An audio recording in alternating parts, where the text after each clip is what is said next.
Good afternoon, everyone. I hope you can hear me. Can you just type into the chat room and let me know whether or not you have the audio?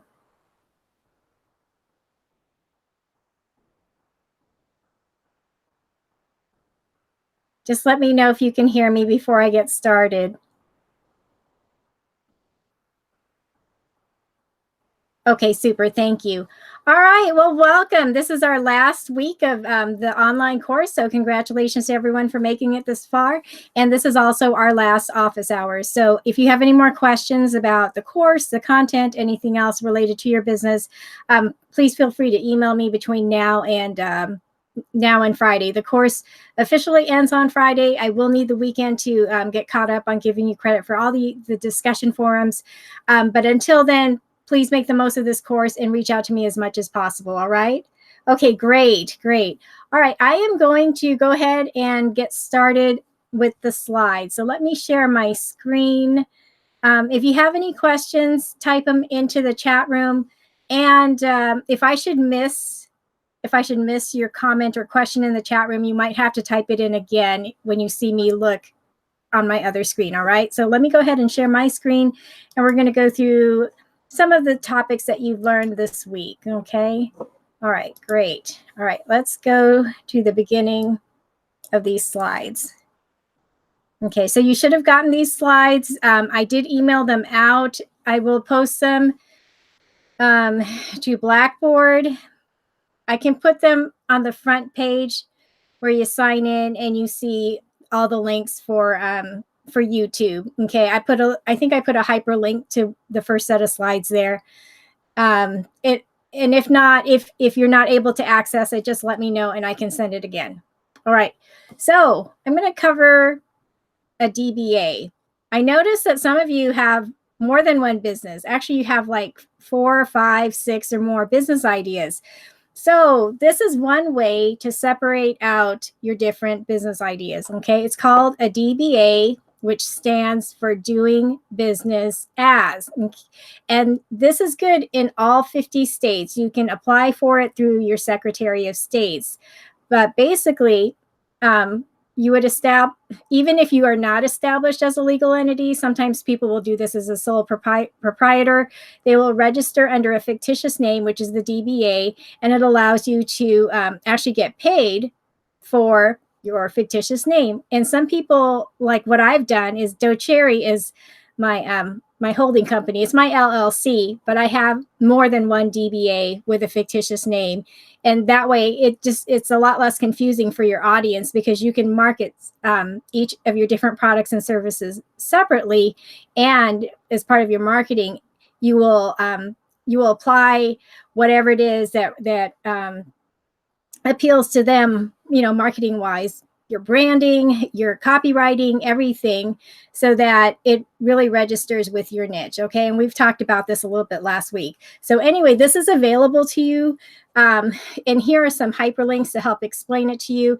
There will be an attorney at the conference and you can ask specific questions about this, but there are some advantages to getting your DBA, mostly so that you can get paid and you can set up bank accounts, and you can actually set up your bank account so that even if you do have like one overall business, you can set up your DBA so that you can receive payment to those accounts that you own. Okay, I hope this makes sense.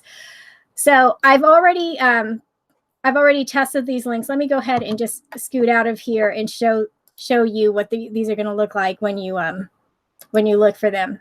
All right, so that first link takes you to the SBA, and then it will talk about choosing your business name, but then it also talks about registering it to protect it. So when you graduate from the conference, you will have access to some legal services. I actually did this through EBV, the Entrepreneurship Bootcamp for Veterans.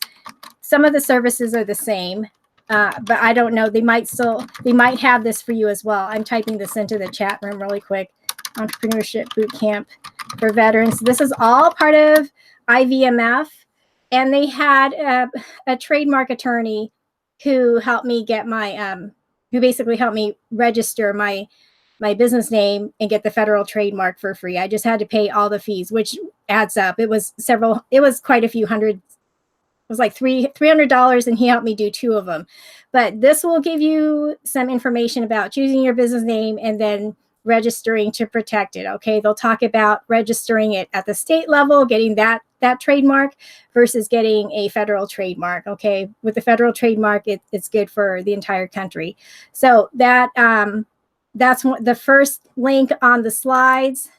This is another PDF that you can look at. It's the DBA guide. It's from Intuit or QuickBooks. It's easier to remember this as QuickBooks.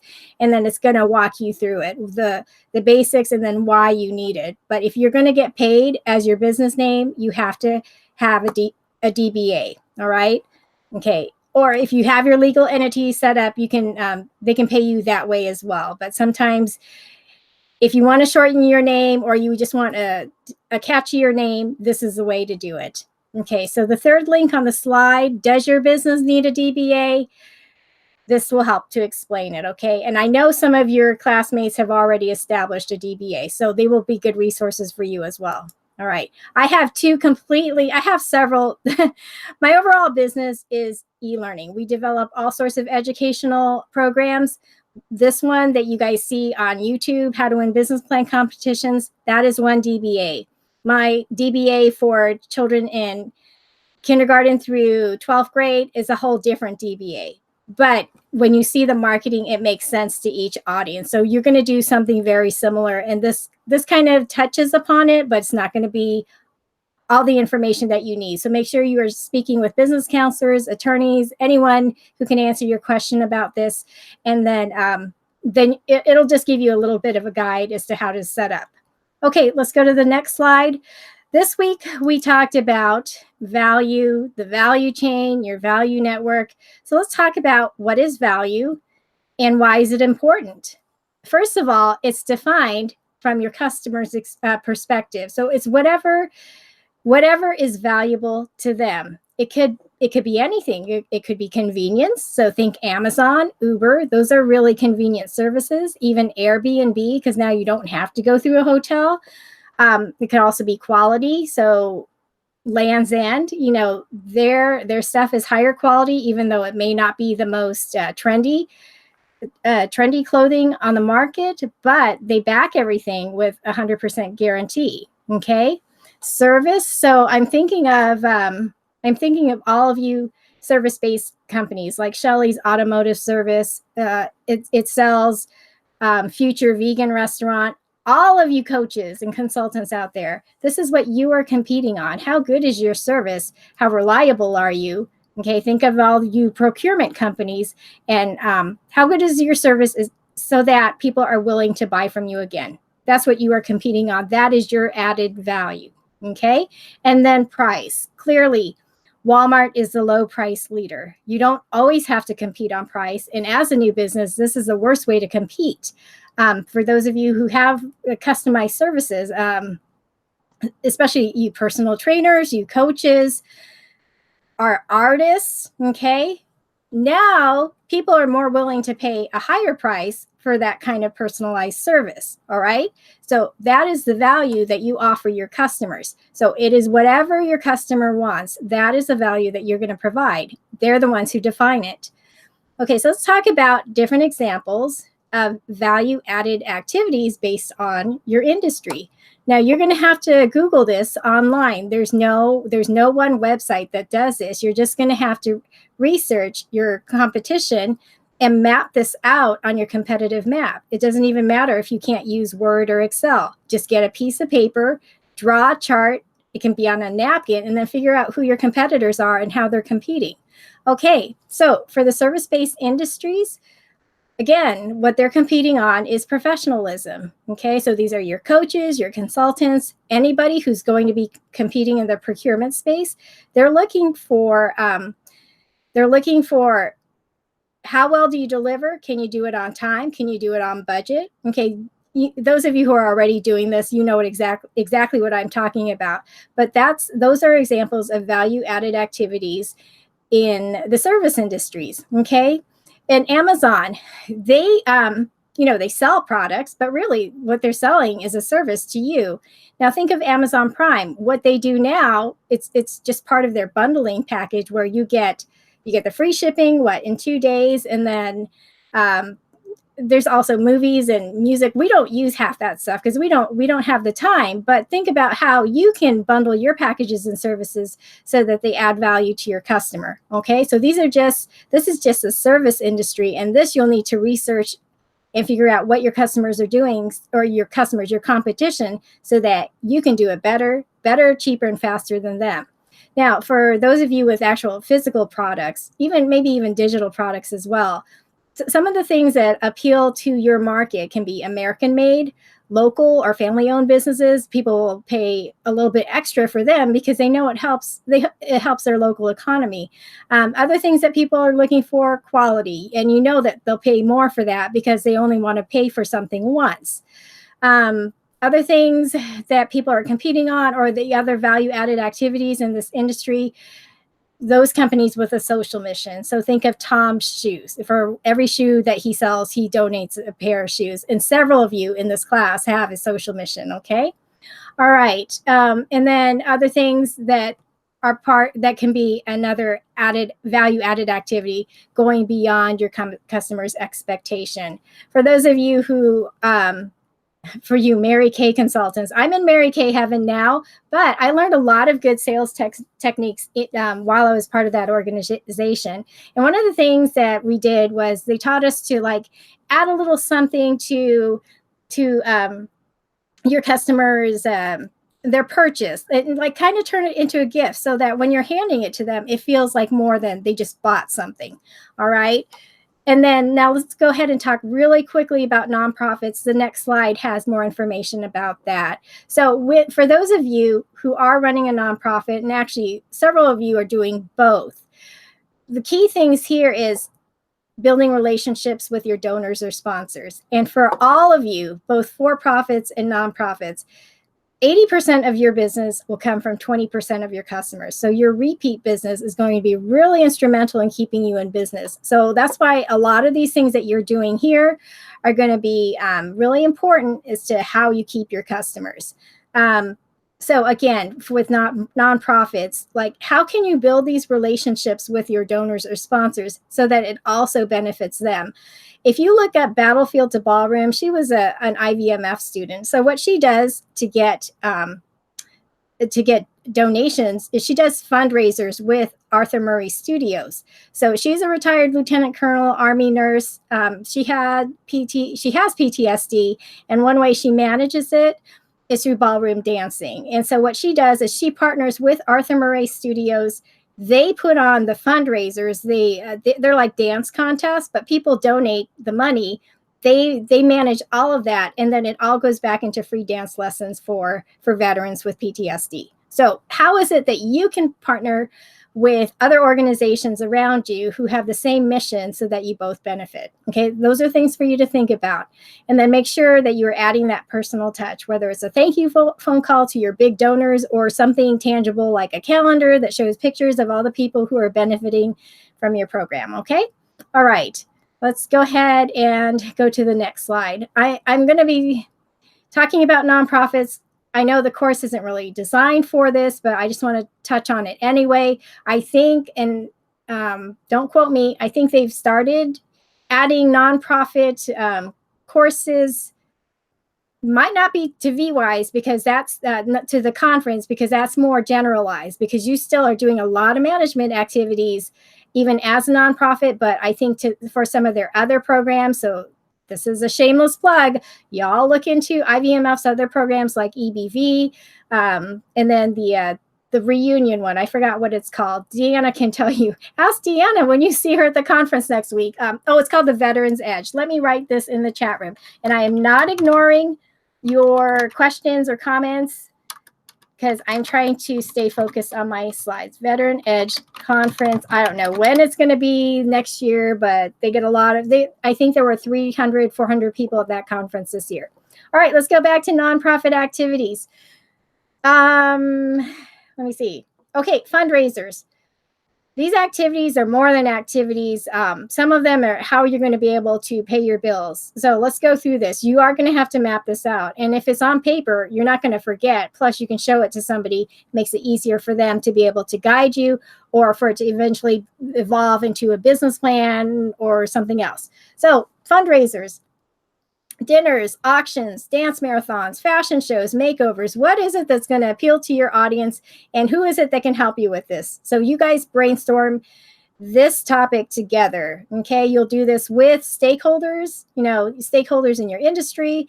Hopefully you all find each other at the actual conference, and I really hope that you can find each other in the Blackboard classroom as well. So these are ways that you can help one another. And then revenue generating activities. Okay, so even if you are a nonprofit, you have to have ways to bring in money. Okay, the one major difference between a nonprofit and a for-profit company is that this is publicly owned. No one can own a nonprofit, yet you can still have activities that will help bring in money. Okay, and these include sales of merchandise. You see this all the time, membership fees, advertising on a website. Okay, this kind of stuff. I've even seen nonprofits acquire for-profit companies. Does that make sense? I found this accidentally when I was looking up the SBIR grant. So this was an educational nonprofit. They purchased, or they acquired some, I don't know where they got the money from, but they acquired another education company, a for-profit that does diagnostic testing for kids from K through 12. Okay, so now they own that, and that brings in a consistent revenue stream for them. Okay, so last week I did talk about grants. There's more of this kind of training at the different IVMF conferences. Look at foundations for Fortune 500 companies. Pick the company that you think you might want to partner with. Type into your search engine foundation and see if it will bring you to that, okay? All right. There are other nonprofits that you can actually apply for grants from. So United Way, Disabled American Veterans, Bob Woodruff Foundation. I'm just listing the ones here that have grants for those who help veterans. And there's even more. This grants.gov that I have listed here, this one is a federal. Let me see if I can write on this. This one's federal. There's even more opportunities at the municipal and at the state level. But the best way to find those is to partner with your local nonprofits who might be able to help write you into their grant, okay, or who can even write a grant up for you. I'm also going to put universities here because they're always looking to partner with different organizations, but you will find this kind of information on sites like grants.gov. Okay, and then donations, your individuals, corporate sponsors. If you go to this website, I haven't done this in years, but there's a way you can get your organization to be able to accept donations on the CFC website. All right, I can't explain that to you, but it's on there. And then Amazon Smiles, I know people who are on this, they don't make as much money, but it is available to you. Okay, this hyperlink here for Blackbaud will give you the psychographics of donors. So this is a new word for some of you. Psychographics has to do with behavior. This tells you about the buying behavior of people who donate. Okay, it breaks it down by demographics. It's mostly, let me see. I will just keep that for now. Let's see if it's still on here. Where did I put it? Here it is. Here's the report. Okay, for those of you who are visual, it looks like this. They have a little video, and then you can just download it. Of course, you're going to have to give them your email. I did it. I didn't get any spam, and they actually give you all the right information that you're looking for. Okay. All right. So I know that was really quick, down and dirty, but you have the slides. You'll have the video, and you can just take notes on this. But again, I want to encourage you to keep writing things down. If you don't have the physical books for the nuts and bolts, print out the sheets that you need and write all over it, and then just put it into a business plan. It'll make a lot more sense for you once you see this mapped out. Okay, where are we at? Something is wrong with my slides. Let me just do this. Okay, good. Value chain. It talked this week. It talked about the book. Which book are we talking about? The New Business Road Test. It talked about your value network. It really is referring to the value chain. Okay, so the value chain, let me bring up the definition, is a set of activities that one delivers value to the customers, and it's also where your competitive advantage resides. So that's why this is important. So again, this is higher level analysis, but you as the leaders, as the visionaries for your organization, you now need to look at it from a higher perspective. So let's talk about this. On this bottom row here, these are your set. This is your set of primary activities. Okay, this is what actually helps you to bring your products or services to market, and it's divided up into different categories. So inbound logistics, so this applies to all of you, where you're getting all your supplies, okay, to help you to provide either your service or deliver your product. Okay, operations, how it all comes together. The outbound logistics, okay, how you process your orders and how you ship everything, and then the delivery of it. Okay, this just really quickly, this was designed for the manufacturing industry. However, they have value chains for every industry. You have to search for it, either online or talk to a business professor. Okay, the other part, these other two I really need to mention, marketing and sales. How do you promote your products? And then how do you distribute them? Okay, and the last part is service.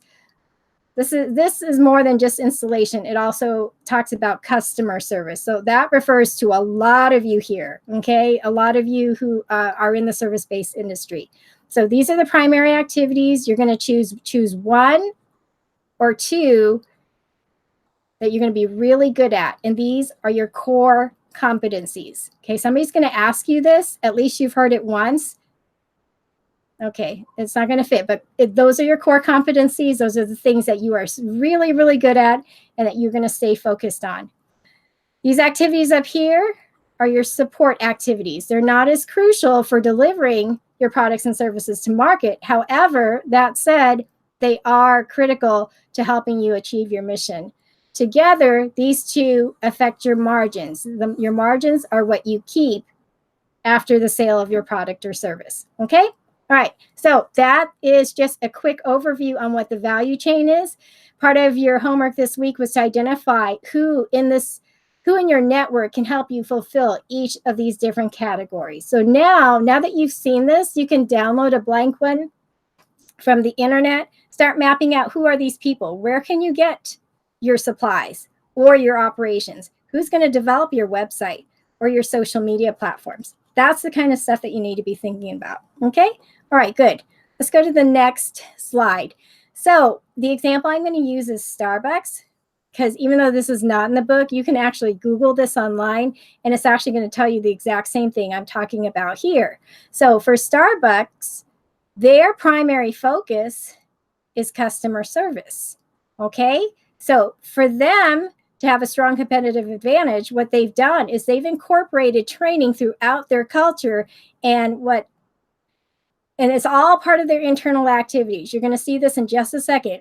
It gives them a very strong competitive advantage, which yields healthy returns. Okay, so that is their unique value proposition, is providing the ultimate in customer service. And the way they do that is by consistent training with all of their team members. Okay, all right, so now if we put this into the value chain, here it is. Training actually falls under human resource management. Now, these are supporting activities. So even though it's not a primary focus, it's not a primary activity that helps deliver something to their customers. That training helps them to deliver the best service to their customers. Does this make sense? So that's how the supporting activities actually support your primary activities. So your job here is to figure out, let me go back one slide, is to figure out how you're going to put this all together. Which of these areas down here are you going to be really good at, and how can you integrate them all together so that you can be the best at what you do? All right. Okay. I hope that this was not too confusing. You'll get this again if you go to any of the other IVMF programs. Okay. All right. Niches. Have you all figured out who your niches are? There's several of them, but the key component of this, the key takeaway, is that they self-identify. This works well for, I want to say, everything but procurement, because that's a whole different animal. Now, we are examples of a niche: women, veteran entrepreneurs, and military spouses. How else can you describe your niche? Okay, and there's going to be more than one. Okay, fashionistas, baby boomers, enthusiasts.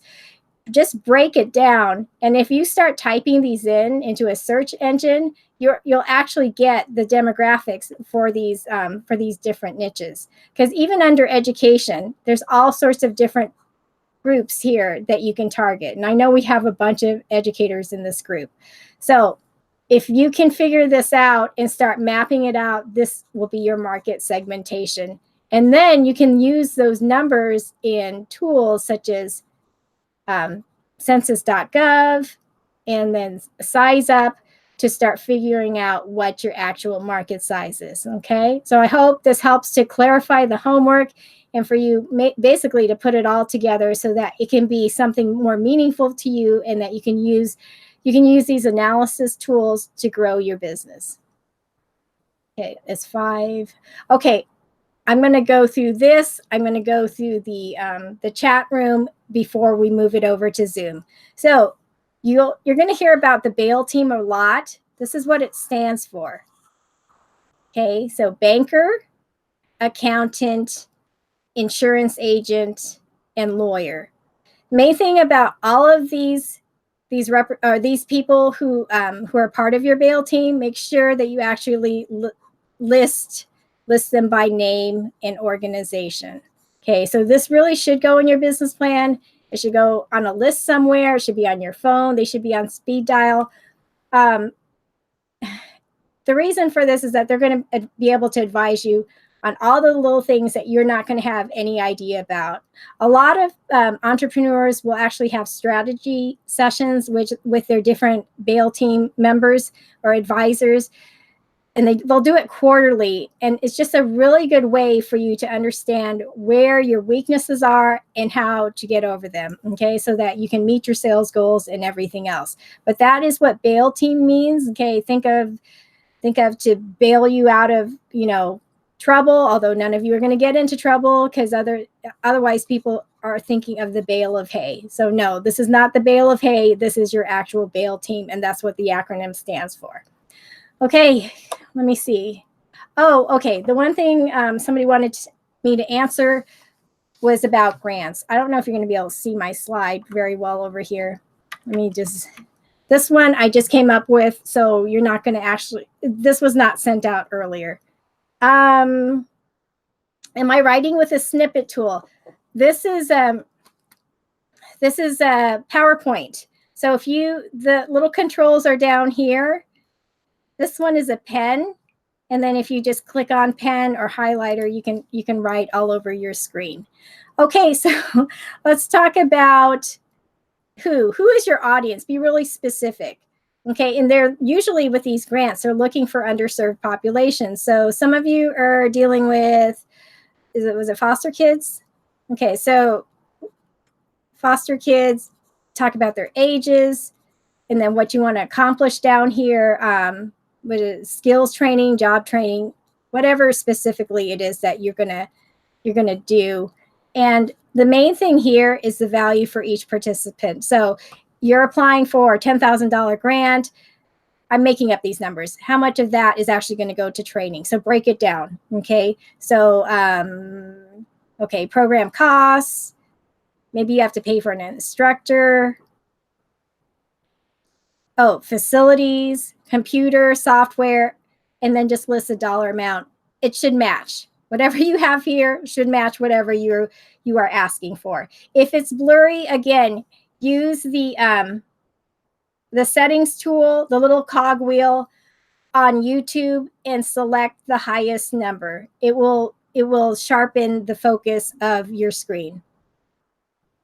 Okay, so again, all I did here is just break it down. It's the five W's and then how much. They want to know how much. who it's going to benefit, and then what are your expenses. The other key thing here that's going to be really important whenever you're writing a grant is to talk about your management team. So it's really good to build up a history of past performance with other stakeholders in your community.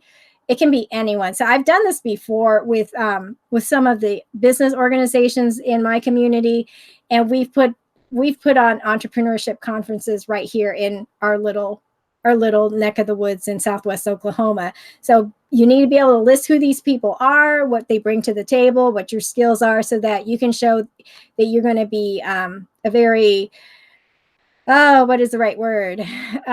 You're going to be a good person who's going to be responsible with this grant. All right. Is there a grant writing class for veterans? I'm going to let you all answer that. I'm going to finish this. So anyway,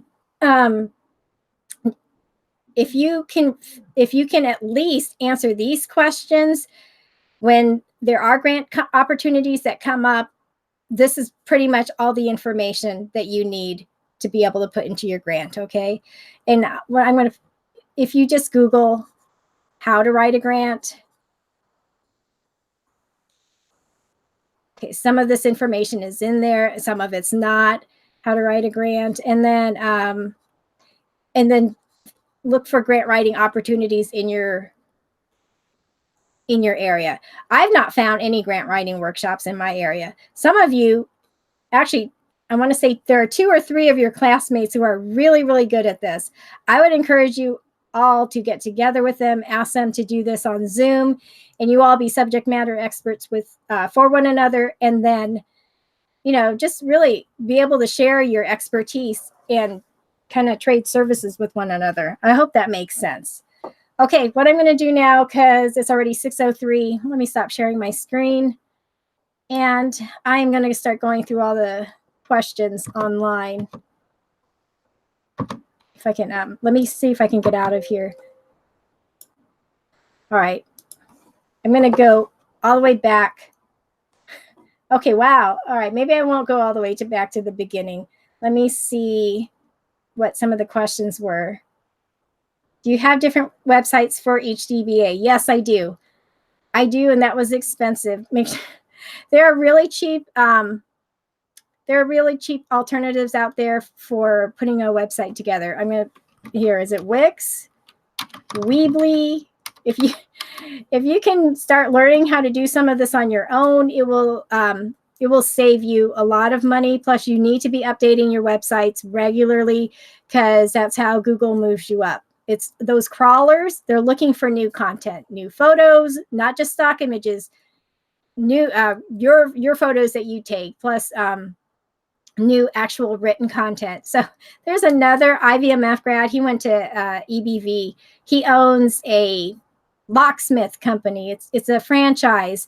So what he does to keep his website at the top of the search engine is he will change the word order on his website pages. He'll just shift the words around, and the bots don't know. All they see is, oh, there's new information. Keeps them at the top of there, so that when people are looking for a locksmith on Yelp, his website's at the top. Okay, little things like that. That kind of information is how you all are going to help one another. But it's exactly what he said. He said that nobody thinks of a locksmith until they need one. So that's why you have to stay at the top of your website. So yes, if you have more than one DBA, make sure you have a separate website, separate social media platforms for all of them. All I did was I hired a marketing intern, but again, she used to be my babysitter, and then so it was really easy to just hire her on and have her set up all my platforms.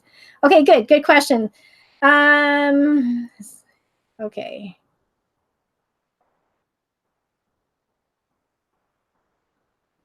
Does the DBA need to be related under one LLC? It depends on the LLC. Mine are not related, although they are because they're educational, but they have 2 totally different markets. That's a good question to discuss with some of the people who will be on site at the conference, as well as your business counselor. Okay, if you have a tax accountant, that's another good person to ask. Okay, Laura, I am partnering. Oh, this is fabulous. Okay, we have some photographers in the group. So Laura Hatcher is partnering with large companies to help fund free headshots to veterans while they attend job fairs or wow. Okay, super. This is a great example of leveraging your network. Okay, so she's going to get a lot of she's going to get a pipeline of customers by doing this. The other group that I can think of for you, just job seekers in general, job seekers, college students. Okay, this is a funny story. I'm going to follow all the photographers in our group. I've had to learn photography skills because some of the things that I need for e-learning, there are no pictures out there. There's no pictures of Latin words, and I teach Latin, so I had to learn how to use my camera. And then one of my kids needed a headshot for college, so what we're going to do is and I'm an amateur photographer. I'm not even very good, but it was good enough for a scholarship. So we're going to just get all of our kids together and do headshots so they can put it on their resumes and scholarship applications. But what Laura is doing is perfect. So I want you guys to brainstorm how you can do this with your stakeholders in your community. Okay. Okay. So I hope I answered your question about how to write on a slide. If you're using Zoom, they have a pen tool that makes it a lot easier. I've lost where I'm at on here.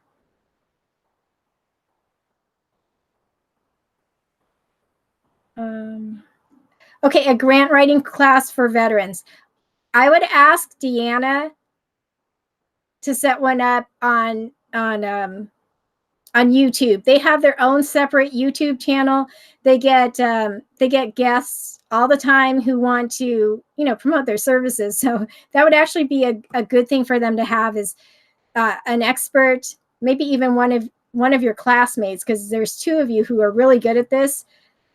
And then they can walk you through the basics of writing a grant. A lot of grant writing is based on the requirements of the application. So you need to know what is required, okay? And a lot of the foundations, the competitions, they will put that on their website for an SBIR grant. It is super detailed. It's taken me like years to put this grant together, but where we're at with our technology is just not ready. And that's a critical part of the grant. So for some of you who just want like a small grant for a program, United Way, I mean, that you could write something like in one page, few paragraphs. It really depends on who you're writing it for. Okay, good. These are really great suggestions for Keisha.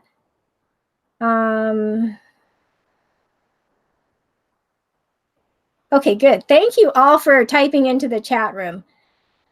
Trying to find, okay, Wix and Squarespace. Super. Thank you, Elizabeth, for putting those resources on here. Those are Squarespace. Is that an inexpensive option? I'll let you guys check. But Wix, I know, is really cheap. But you all need to be learning how to update your websites. But I do like Squarespace a lot. For website reviews, I don't know if you need an attorney for that, honey. I maybe just having some of your classmates for now look, and just other, people who are like your business counselors and advisors. Those would be good sources for now. I don't see how an attorney would be able to help you, unless there was a copyright infringement. Maybe for your classmate who's going to do a Harry Potter themed cafe, she might need that. Okay, good. This is fabulous. Glenette, there is a proposal writer in the group. Your proposals, are they grants or are they requests for proposals? There's two different things, but yes, there's somebody in your class that does this and does it very well. Oh, super. Okay, so Kelly wrote about the Initiative Foundation, which offers grant workshops for free. Let me go ahead and type this in, and let me see if I can find it. The Initiative Foundation, and then I can share my screen if I can find it. Are these in-person workshops, or are these Okay, so Squarespace is comparable to Wix. Let me show you my screen really quick.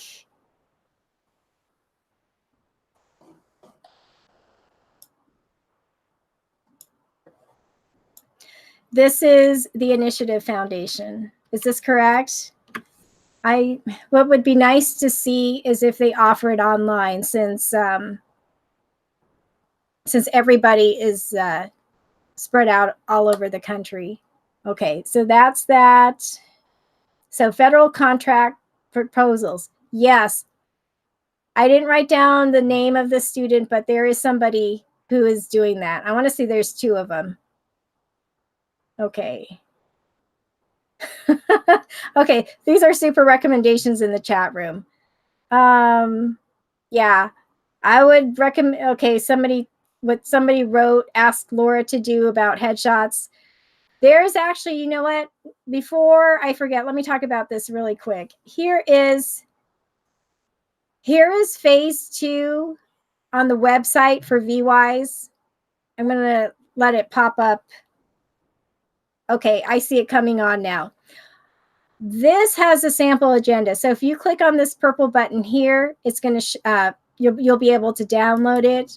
And I'm going to click on it right here. All right, so this usually doesn't change. Now, when you are at the actual conference, there's always a professional photographer there who will be doing headshots.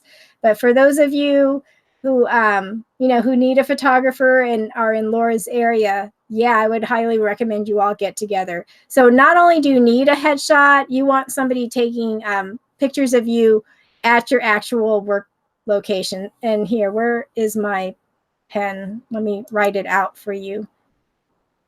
They call them hero shots. So that is something you definitely want your classmates to do, the ones who are photographers and who live near you. They're called hero shots. Oops. And you need to include these like on your email so people see what you are doing in, on the job site. So it just gives you some credibility. Okay. All right. So Deanna and Kiara usually have a webinar for phase 2 before you actually get to the conference. And they're going to answer all your questions about this. But this agenda gives you the schedule for all 3 days. And the professional headshots are only for 2 hours, but that's going to be available to you there. And then it talks about all of the breakout sessions. So you all can download this from the actual website. Okay. Okay, environmental portraits. I didn't know that that's what they were called. That sounds better than hero shots, but knowing the person who told me this, he needed something simpler to say. So anyway, okay, good. So it's all that. I think for your business, that's a great idea about partnering with food festivals and kids' summer camps and anything related to obesity, health fairs. That is where you really want to be. Okay, super. Okay, it is 6:14. We need to end this and we need to move to Zoom. Do I need to put that link on here, or can you all go back to your email and just click on the link? Let me go ahead and stop sharing. Okay. All right. All right, great. Go back to your email, click on the link, and I'm going to join you all on Zoom really quick. Thank you all so much for joining me here. For those of you who are not able to be on the live broadcast, please get all your work in by Friday. Friday is also going to be the last day that I'm going to be monitoring the Ask the Expert forum. Get your questions in by then. By midnight, I'm going to finish answering all the questions in there. And that will be my last day that I'm available to all of you for this course. All right. It has been a pleasure working with you. If I'm not going to be talking to you in the next few minutes, please don't hesitate to reach out to me for any more questions or concerns, and enjoy the conference. All right, everyone. See you all soon. Bye-bye.